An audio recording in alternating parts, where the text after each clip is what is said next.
6.7 से मैंने तुम्हें पिछली वीडियो में कहा था कि एक बार 6.7 पढ़ लेना।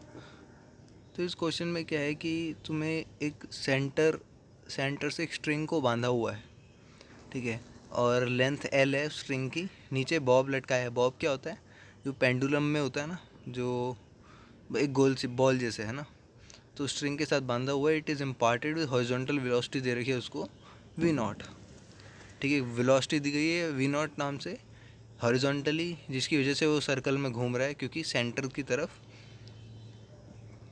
उसको बांधा गया है, ठीक है। तो दिस शो हमें करना क्या क्या है। बड़ा अच्छा क्वेश्चन है। पहली बात तो ये पेपर में आ सकता है, तो इसको थोड़ा ध्यान से समझना कि speed at point B and C, B और सी के पॉइंट पे स्पीड निकालनी है।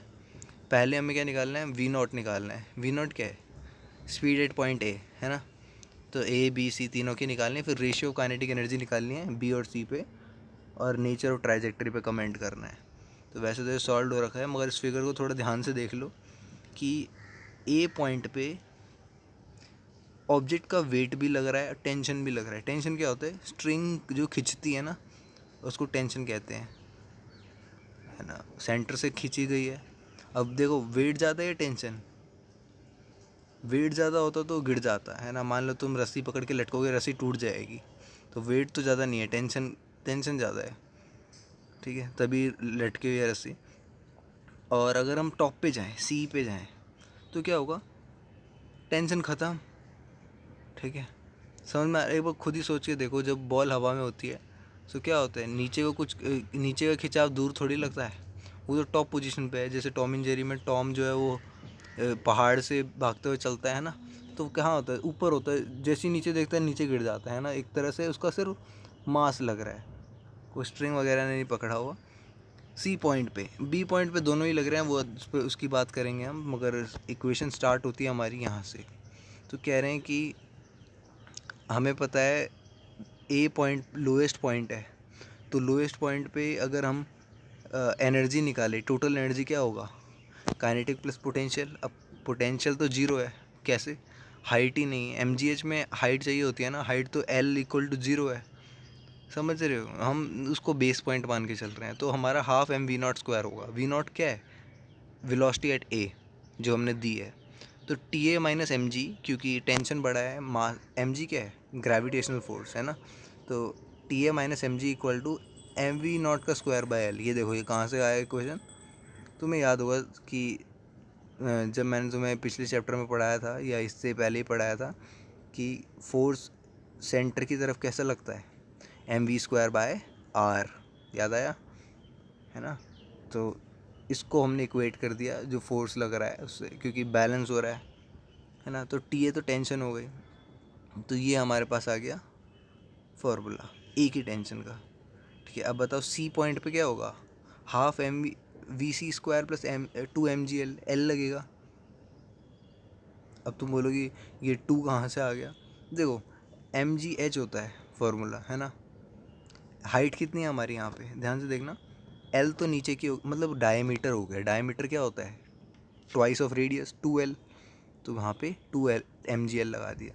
तो यहाँ से अगर हम इक्वेट करें दस एट सी, क्योंकि एनर्जी हमारी सी पे क्या हो जाएगी? सी पॉइंट पे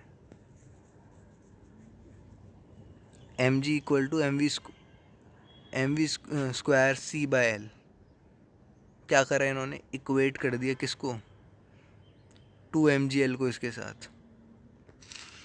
एनर्जी इसको इक्वेट कर दी है। ऊपर वाली एनर्जी में क्या लग रहा था?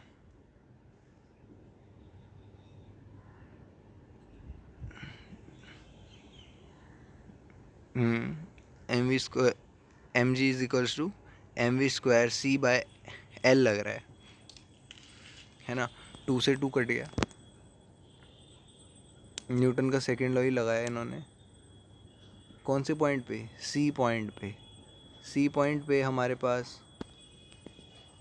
वी सी नाम की स्पीड होगी, और एम जी मास लगेगा। टेंशन क्या लगेगी? ज़ीरो। तो इसलिए टेंशन है नहीं, तो टी सी को क्यों कंसिडर करें, है ना। तो M ji equal to M V square C by L. ये कहाँ से आया? जैसे ऊपर आया था, है ना। ये फोर्स का फॉर्मूला था। बस यहाँ पे टी सी माइनस नहीं करा क्योंकि फ़र्क नहीं पड़ता है टी सी का। तो velocity where C is the speed at C, तो ई जो हो गया हमारा वो क्या हो गया 5/2 mgl, 5/2 mgl हो गया। ठीक है, कैसे आया? इक्वेशन 6.13 को देखो और इक्वेशन 6.14 को देखो, समझ में आया? हमने यहाँ से ई की वैल्यू निकाल दी, v² सी की जगह हमने क्या रख दिया? अब तो तुम खुद ही पता कर लोगे। एम से एम कट गया, gl √gl, सही बोल रहा हूँ। v² की जगह √gl रख दिया, और √gl क्या होता है? gl ही होता है, स्क्वायर करेंगे तो हाफ में 2 जोड़ेगा तो 5/2 आ जाता है, एलसीएम लेके 5/2 है ना। तो 5/2 mgl आ गया। इस तरह से हमारी एनर्जी आ गई एट पॉइंट सी।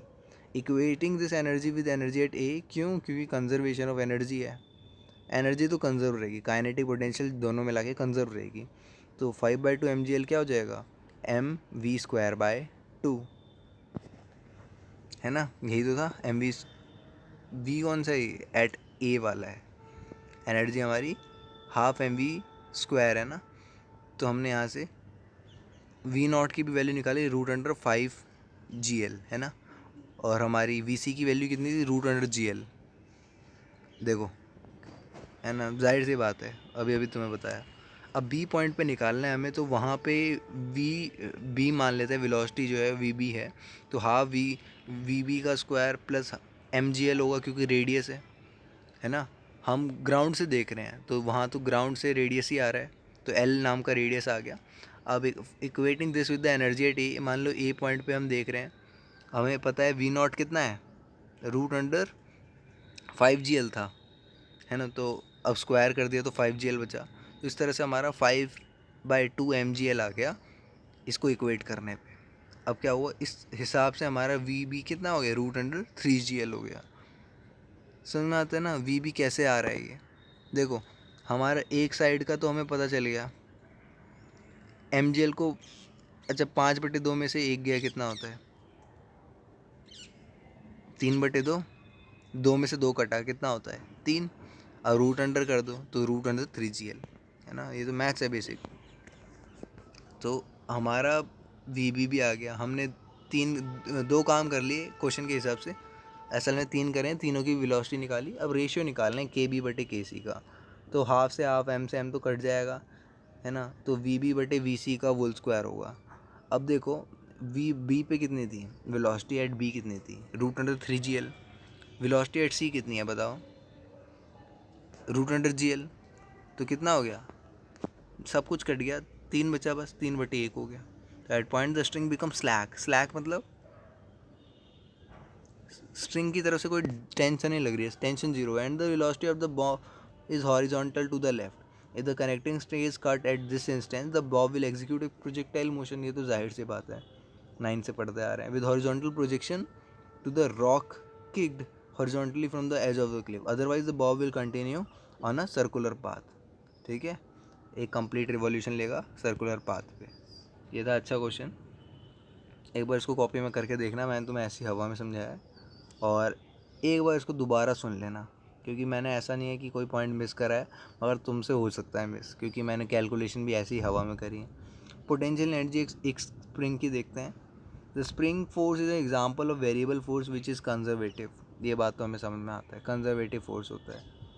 ठीक है, तो एक फिगर 6.7 जो है वो क्या शो करती है? Block attach to a spring and resting on a smooth horizontal surface. Other end of the spring is attached to a rigid wall.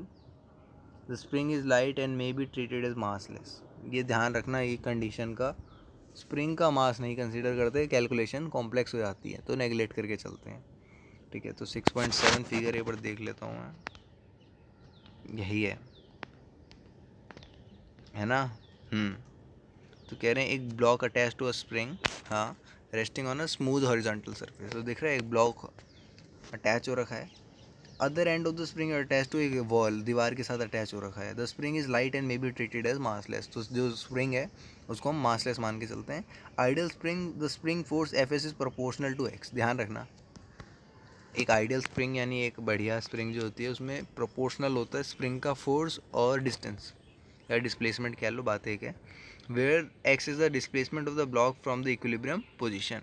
ठीक है, एक्चुअल में जहाँ था वहाँ से कितना खिसका है, तो डिस्प्लेसमेंट कुड बी पॉजिटिव या नेगेटिव, जाहिर सी बात है। कंप्रेस होगा तो नेगेटिव हो जाएगी, एक्सपैंड होगा तो पॉजिटिव हो जाएगी। This force law for the spring is called Hooke's law. ठीक है, पूछा जाता है हुक्स लॉ क्या होता है, तो मैथमेटिकल स्टेट क्या बोलेंगे हम इसको, पहले तो ऐसे बोल देंगे कि एफ एच जो होता है प्रोपोर्शनल होता है एक्स के डिस्प्लेसमेंट के, और इक्विलिब्रियम पोजीशन से मूव करता है, जो कि पॉजिटिव नेगेटिव भी हो सकती है। तो इस फोर्स लॉ को mathematically F S equal to minus K X represent करते हैं, वेर के इज़ द स्प्रिंग कांस्टेंट। ठीक है, एक नया कांस्टेंट जनरेट हुआ है प्रोपोर्शनैलिटी का, that is called spring constant. This unit is newton per metre. ठीक है, the spring is said to be stiff if K is large and soft if K is small. ध्यान रखना, पूछा जा सकता है कि तुम्हें बहुत सारे के दे रखे हों, बोला जाए कि इंक्रीजिंग ऑर्डर ऑफ सॉफ्टनेस में लगाओ। ठीक है, सबसे ज़्यादा सॉफ्ट सबसे आखिर में आएगी, ऐसे करके सोच सकते हैं। तो अगर स्प्रिंग स्टिफ है यानी सख्त है, कुछ स्प्रिंगें होती हैं ना भारी जंक भी लगा होता है, तो उनका के लार्ज होता है। Suppose that we pull the block outward as the in figure 6.7 का भी फिगर देख लेना तो उनमें, मेरे दिमाग में है तो मैं दिखा नहीं रहा। इफ़ द एक्सटेंशन, या बुक भी खोल के रखो, ठीक है, मैं अक्सर बोलता हूँ पढ़ाते वक्त कि बुक खोल के रखो, सिर्फ सुनो मेरी बात। If the extension is X M, the work done by the spring forces, work क्या होता है, फोर्स इंटू डिस्प्लेसमेंट। एक्सटेंशन कितना है एक्स एम, तो जीरो से लेके एक्स एम तक गया, तो एफ एस डी एस, है ना, इंटीग्रेट कर देंगे ड्यूरेशन को, तो minus K X square M by 2 हो जाएगा। इंटीग्रेशन जिसको नहीं पता है उसको बता दूं कि integration of F x D x जो होता है, मतलब इंटीग्रेशन ऑफ एक्स जो होता है वो एक्स स्क्वायर बाई 2 होता है। तो दिस एक्सप्रेशन में also be obtained by considering the area of the triangle. ठीक है, जो फिगर में ट्राइंगल दिख रहा है डी पार्ट में, इसका एरिया भी देखो, यहाँ पे नेगेटिव पोजीशन गया, यहाँ F S is negative, F S क्या लगा देखो कैसे समझते हैं इसको, एक्स पॉजिटिव लगाए एफ एक्स नेगेटिव लगाए, F S is positive x is negative.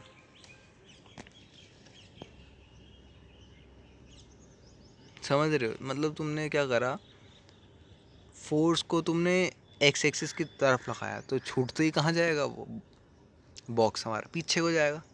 तो एक चीज़ तो नेगेटिव होती ही है इसमें, तो इसलिए F is equals to minus K X होता है। ठीक है, और इस ग्राफ का एरिया ध्यान से समझ लेना कि अगर हम एफ एस को वर्टिकल एक्सेस पे और एक्स को हॉरिजॉन्टल एक्सेस पे लगाएं, तो जो स्ट्रेट लाइन ग्राफ, क्योंकि तुम्हें पता है Y is equals to M X होता है ना, तुमने पढ़ रखा हुआ है, नहीं पढ़ा है तो एक स्ट्रेट लाइन का ग्राफ होता है ये, F S equal to minus K X वाला। ठीक है, माइनस है इसलिए इस एक्सेस में है, वरना हमारा फर्स्ट और थर्ड क्वाड्रेंट में लेते हैं, अभी ये सेकंड और फोर्थ क्वाड्रेंट में है। ठीक है, ये जो लाइन जा रही है ब्लू कलर की, तो हम इसको क्या करेंगे, एक पॉइंट ओ से ए तक इसको एक्स एम पे मान लेंगे, जितना बोला गया है। इस रेक्टेंगल का, इस ट्राइंगल का एरिया भी हमारा आंसर ला सकता है। ठीक है, तो यही बोला है कि एरिया ऑफ द ट्राइंगल जो है वो भी कंसीडर हो सकता है जब हमें वर्क निकालना हो। तो note that the work done by the external pulling force is positive since overcome the spring force. Spring force को ओवरकम कर दिया तो पॉजिटिव हुआ। ये इलस्ट्रेशन ज़रूर पढ़ लेना फिगर 6.7 की। ठीक है, क्योंकि इसमें कंडीशंस दे रखी हैं और तुम्हें पता होना चाहिए ये कंडीशन क्या क्या है। ठीक है, due to the opposing sign of F S and X this work done is negative, तो डब्ल्यू एस क्या हो गया minus K X square M by 2। तो same is true when the spring is compressed with displacement C, है ना, अगर C से displacement है तो spring force does work as X C. ठीक है, अब तो इक्वेशन में डालना है। तो external force F does not work, sorry does work plus K X C square by 2 if the block is moved from the initial displacement xi to the final displacement xf, work done by the spring forces। अब हम क्या कर रहे हैं, initial से final को कर रहे हैं, अब तुम देखोगे यहाँ पे इनिशियल ऐसे बोलते हैं फाइनल माइनस इनिशियल, ये इनिशियल माइनस फाइनल क्यों हो रखा है, क्योंकि नेगेटिव साइन की वजह से। ठीक है, हम एक्चुअल में फाइनल माइनस इनिशियली कर रहे हैं मगर नेगेटिव साइन आगे होने की वजह से घूम गई बात। तो दस the work done by the spring force depend only on the end point, तो एंड पॉइंट पे ही डिपेंड करता है, पाथ डिपेंडेंट है क्या, नहीं है ना। तो specifically the block is pulled away from X I and allowed to return to X I, तो हमारे पास किस तरह का इक्वेशन आ जाएगा, जीरो आ जाएगा। तुम्हें पता है वर्क डन जीरो हो जाता है अगर एक जगह पे ही आ जाते हैं तो work done of the spring by the forces cyclic processes, in a cyclic process क्या होता है, ज़ीरो होता है। तो we have explicitly demonstrated that spring force is position depend only as first it stated by Hooke, है ना, उसकी position पे डिपेंड करता है। Second does work with only which only depends on the initial and final position. Thus the spring force is a conservative force. अगर किसी की position depend करती है, फोर्स डिपेंड करता है पोजीशन पे और इनिशियल फाइनल पोजीशन पे काम डिपेंड करता है, तो इसको कंजर्वेटिव फोर्स कहते हैं। We define the potential energy V X of the spring to be zero when block. अच्छा, यहाँ पोटेंशियल एनर्जी का कॉन्सेप्ट आता है तो चीज़ें जो होती हैं वो नीट और जेई में आने वाली हो जाती हैं। ठीक है, तो ऐसे बहुत क्वेश्चन देखेंगे तुम्हें कि ये वाली लाइन देखना कि potential energy of the spring to be zero when block and spring system is in equilibrium position. ठीक है, कुछ हिल विल नहीं रहा तो पोटेंशियल एनर्जी क्या होगी, ज़ीरो होगी, है ना। करंट मूव ही नहीं कर रहा है तो वहाँ से भी कंसीडर कर सकते हो। ठीक है, पोटेंशियल क्रिएट होता है तभी तो करंट मूव करता है। तो फॉर एन एक्सटेंशन और कंप्रेशन, एक्सटेंशन यानी खिंचाव, कंप्रेशन यानी दबाव, है ना। तो X in the above analysis suggest that V X equal to K X square by two. इसमें और वर्क डन में क्या अंतर है, वर्क डन क्या था, minus K X square by two, potential क्या है, K X square by two. M नाम की कंडीशन भी देख लेना। You may easily verify that minus D V by D X equal to minus K X, है ना। ये बात तो तुम्हें पता ही होगी, मतलब दिखने से पता चला। इसको डिफ्रेंशिएट करो, टू से टू कट गया, माइनस बचा क्योंकि आगे माइनस था ही। तो the spring if the block of mass m is extended to xm, the released from rest, then its total mechanical energy at arbitrary position x, where x lie between minus xm to plus xm, is given by, ये चीज़ और देख लो, क्या निकाल रहा हूँ अभी मैं, mechanical energy निकाल रहा हूँ, इट्स टोटल मैकेनिकल एनर्जी। ठीक है, इसको फिगर दिखा के समझाता हूँ। हमारे पास एक्स एम से हमने क्या करा, एक ब्लॉक ऑफ मास एम है, फिगर 6.7 देखते हैं। अगर हमने उसको एक्स एम पे एक्सटेंड कर दिया और छोड़ दिया तो टोटल मैकेनिकल एनर्जी क्या होगी, अगर हम माइनस एक्स एम और एक्स एम की बात करें।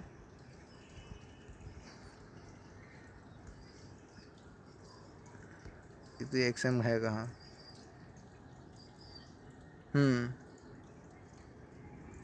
तो ठीक है, माइनस एक्स एम जो होगा वो उस परली साइड होगा ग्राफ के। तो इसके बीच में जो है वो टोटल मैकेनिकल एनर्जी अगर देखा जाए तो काइनेटिक प्लस पोटेंशियल होती है। तो हमने वही करा कि half K X square M यानी हाफ एम वी स्क्वायर होता है ना। अब यहाँ पे हम के एक्स स्क्वायर ले रहे हैं, इस चीज़ को समझना। Half K square M equal to half K X square plus half M V square. ठीक है, यहाँ पोटेंशियल वगैरह कहाँ से आ रहा है, जरूरी नहीं है पोटेंशियल हाइट की वजह से होता है, पोजीशन की वजह से भी होता है, तुमने सुना होगा, है ना। Change in virtue of its position बोलते हैं ना, वही चक्कर है। तो हम half K X square journal में ले लेंगे, उसमें ऐड कर देंगे हाफ एम वी स्क्वायर जिस वेलोसिटी से वो मूव कर रहा है। तो where we have invoke the conservation of mechanical energy, this suggests that the speed and kinetic energy will be maximum at equilibrium position, है ना। इक्विलिब्रियम पे स्पीड काइनेटिक एनर्जी क्या होगी, मैक्सिमम होगी। तो half M V square M equal to half K X square M, where V M is the maximum speed, V M क्या है, maximum speed है। तो V M equal to root under K by M X M. ऐसे पूछा जा सकता है तो तुम्हें इस फॉर्म में लिखना पड़ेगा अगर स्पेशल केसेस पूछे जाते हैं। Note that K by M has dimension of T raise to power -2 and our equation is dimensionally correct also, है ना। K/m की अगर डायमेंशन T⁻⁻² है और उसका रूट कर दिया जाए तो हमारा T बचा, T⁻⁻1 बचा। और x क्या होता है, L होता है, तो LT-1 हो गया। ये किसकी होती है डायमेंशन, वेलोसिटी की। तो सही है। तो अच्छा यार, वैसे पहले चैप्टर से रिलेट भी कर सकते हैं, उससे पहले दूसरे चैप्टर से।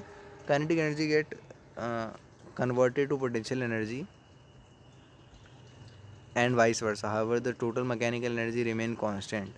टोटल मैकेनिकल एनर्जी कांस्टेंट रहती है। दिस इज ग्राफिकली डिपिक्ट, ठीक है। क्या बोल रहे हैं, काइनेटिक एनर्जी मैकेनिकल में पोटेंशियल में चेंज होती है, टोटल एनर्जी वही रहती है ना। तो -m से m के बीच में चलेगा। ये ग्राफ थोड़ा ध्यान में रखना, दिमाग में रखना। इक्वल टू K+V होता है, ठीक है, पोटेंशियल प्लस काइनेटिक। और K हमारा काइनेटिक का नीचे जा रहा है, पोटेंशियल का ऊपर जा रहा है, ठीक है। एक कम दूसरा ज़्यादा। पैराबोला प्लॉट करते हैं कि ये चीज़ ज़रूर लिखना, पेपर में डायग्राम बना के आ जाते हो, ये लिखते नहीं हो फिगर क्या बताना चाह रहा है। वैसे लिखना, the above figure is a parabolic plot of potential energy and kinetic energy of the block attach to the spring obeying Hooke's law. कितना बढ़िया लिखा है, ये तुम लिखोगे तो मज़ा आएगा, है ना। The two plots are complementary, एक कम हो रहा है दूसरा बढ़ रहा है। The total mechanical energy equal to K+V remain constant. एक छोटा सा क्वेश्चन और देख लेते हैं, ठीक है। To stimulate car accident, auto manufacturer study the collision of moving car with mounted spring. हाँ, study the collision of moving car with mounted spring of different spring constant. Consider a typical simulation of a car of mass 1000 kilo moving with a speed 18 kilometre प्रति घंटे से on a smooth road collide with a horizontal mounted spring constant of spring के की value दे रखी है। Newton per metre में जो भी दिखेगा वो के दिखेगा तुम्हें, स्मॉल के, है ना। What is the maximum compression of the spring. अच्छा, एक थोड़ा बिहाइंड द सीन बताता हूँ तुम्हें। क्वेश्चन जो कह रहा है ना, वो कार की कोलिजन से करवा रहा है। कोलिजन टेस्ट होता है कारों का। एक बार बताओ, तुमने बहुत मेहनत से, तुम्हारी मम्मी ने क्या करा, तुम्हें खाना बना के दिया,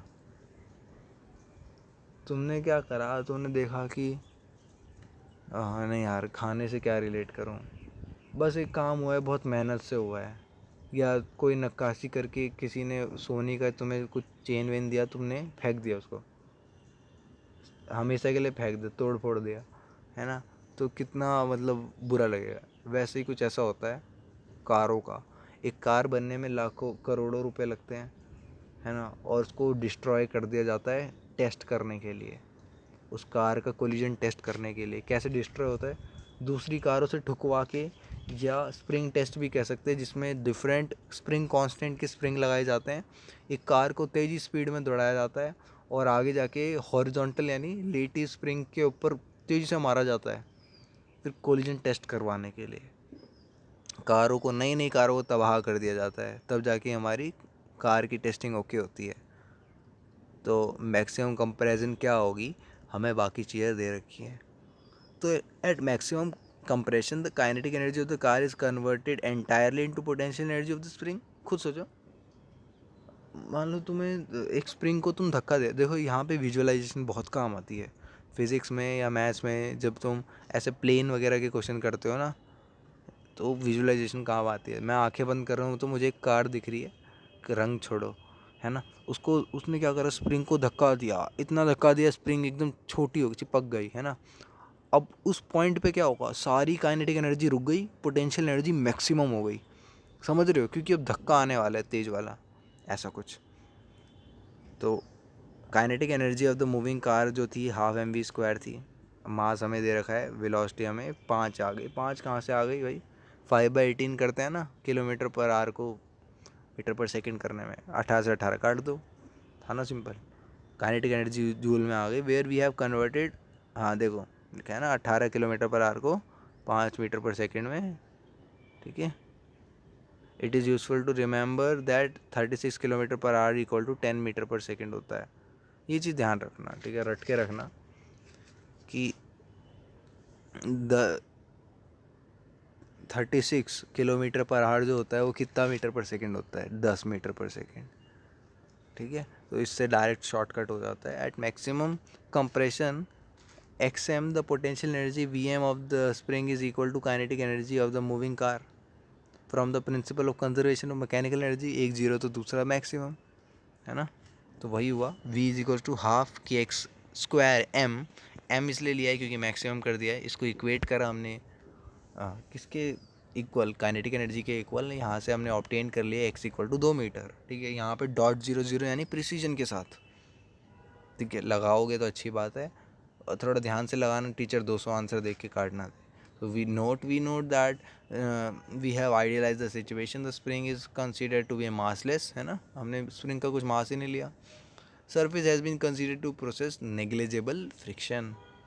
we conclude this session by making a few remark. ठीक है, कुछ रिमार्क देख लेते हैं। जी, रिमार्क हो गए, फिर एक और एग्जांपल है, देखते हैं इसको कराएंगे कि नहीं। Various form of energy and conservation, heat भी आता है, एक्सोथर्मिक एंडोथर्मिक टाइप, है ना। पहले कंक्लूजन देख लेते हैं। क्या कंक्लूजन है कि information on time is absent from the above discussion, है ना। टाइम की इन्फॉर्मेशन दे ही नहीं रखी। In the example consider above we can conclude that compression but not the time over which the compression occur. कितनी देर के लिए कंप्रेशन हुई है, सही बात है, कंप्रेस होता है ना चीज़, तो कितना टाइम ड्यूरेशन लगता है। Solution to Newton second law of this system is required for temporal information, है ना, कुछ जानकारी के लिए चाहिए होगा। Not all forces are conservative. Friction for example is a non conservative force. ध्यान रखना, अगर पूछा जाएगा कंजर्वेटिव नॉन कंजर्वेटिव क्या होते हैं, इनिशियल फाइनल पोजीशन वाला बता देना और एग्जाम्पल याद रख लेना। ठीक है, जिस स्प्रिंग में हमारा कैसा फोर्स हो गया, conservative, while friction is non-conservative. The principle of conservation of energy will have to be modified in this case, है ना। Zero of the potential energy is arbitrary. Arbitrary मतलब फिक्स नहीं है, कुछ भी हो सकता है। तो it is set according to convenience, है ना, कन्वीनियंस के हिसाब से मान लो। Spring force V to V X, इसका तो तुम एक प्रैक्टिकल में भी करोगे फिजिक्स के। The unstretched spring has zero potential energy.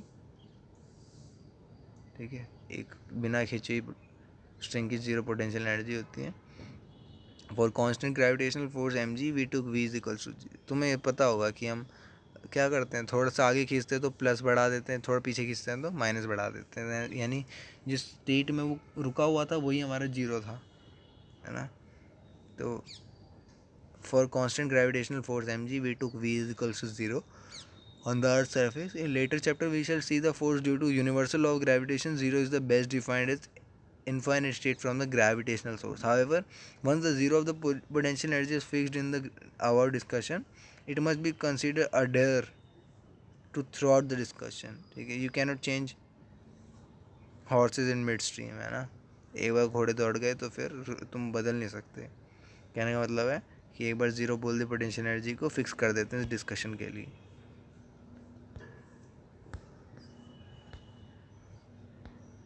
ठीक है, ये क्वेश्चन, ये एग्जांपल और देख लेते हैं, देखें अगली क्लास से करें, देख लेते हैं। ठीक है, फिर हम नया टॉपिक पढ़ेंगे, law of conservation of energy का वेरियस फॉर्म। तो देखो कह रहा है कि consider example 6.8 taking the coefficient of friction. इस बार फ्रिक्शन भी इंट्रोड्यूस हो गया जो पहले हमने निगलेक्ट कर रखा था। 0.5 दे रखा है mu is equals to, and calculate maximum compression of the spring. बताने कितना ज़्यादा मैक्सिमम कंप्रेस हुआ होगा स्प्रिंग।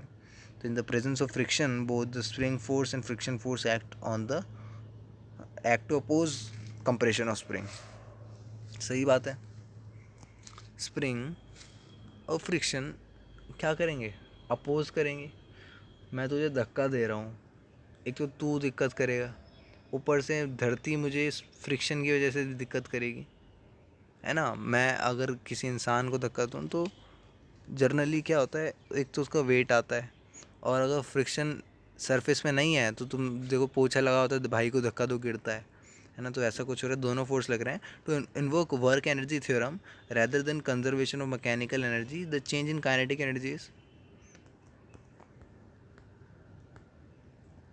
पहले तो फिगर कुछ इस तरह से है, गाड़ी थी ऐसे, प्लस के एक्स है और प्लस म्यू एम जी है। ये म्यू एम जी क्या होता है? Force, frictional force. तो डेल्टा के equal to final minus initial करा तो फाइनली जीरो है, initial half M V square है, तो work done by the net force क्या होगा? वर्क डन नेट फोर्स के थ्रू कितना होगा? Minus half K X square M minus mu M G X M. ठीक है, कौन से फोर्स लगे? फ्रिक्शनल फोर्स भी लगा साथ में। एक तो नेगेटिव काम चलेगा, देखो जब भी हम नेगेटिव जो चीज़ें अपोज करती हैं उनकी बात करते हैं तो नेगेटिव काम चलता है। ठीक है, तो minus half K X M का स्क्वायर लगा, उन दोनों को हमने ऐड कर दिया, तो equating we have half M V square equal to इन दोनों का सम, है ना। माइनस से माइनस सब कुछ कैंसिल आउट हो गया, तो now mu M G equal to कितना है? ठीक है, मान लो कि जी नहीं दे रहा, मान लेते हैं 10 मीटर पर सेकेंड स्क्वायर है। ठीक है, तो 5 × 10⁻³ न्यूटन आ गया म्यू एम जी, यानी फ्रिक्शनल फोर्स। तो after arranging the above equation we obtain the following.